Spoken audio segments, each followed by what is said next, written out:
Inspiration for my book, Zarra and the 12 Realms of Kayangan, actually came during the process of writing my first book for Penguin, which is Nusantara, A Sea of Tales, which conveniently is on sale here at MPH if you're interested. Nusantara is actually a collection of folk and fairy tales, not just from Malaysia, but from Southeast Asia.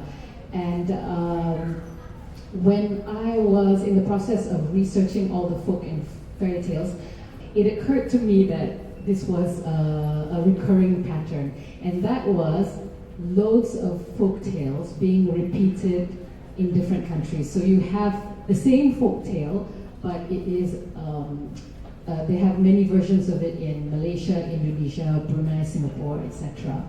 And an example of this is, of course, Sangkan Chil. We have versions of it in Malaysia, Indonesia as well, but also in Thailand.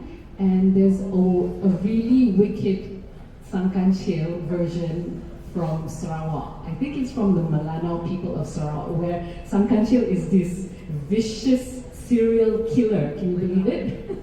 So I love the idea that these stories duplicate themselves, and it occurred to me that actually these stories can travel. This is the special quality of folk and fairy tales, in that it can travel, it can adapt, you can find it, it crosses borders, it crosses cultures. And to me, that is a sign that these stories are almost like living, breathing things. I really latched onto this idea that these stories can travel.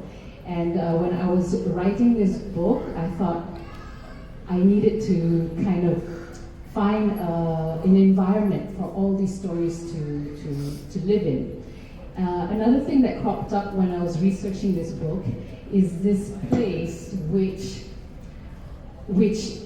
was mentioned in many stories, especially from Malaysia and Indonesia, and that is this celestial, kind of like heavenly abode called Kayangan.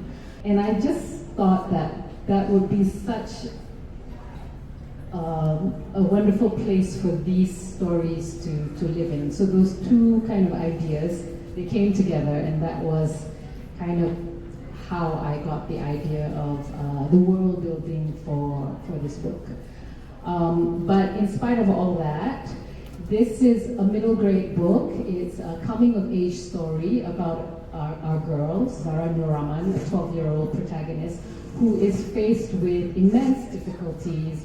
She's got lots of problems, she's in danger, she has to figure out a way to overcome all the obstacles that come her way. She has to identify who her friends are, who she can trust, and who to seek help from, and also identify her enemies.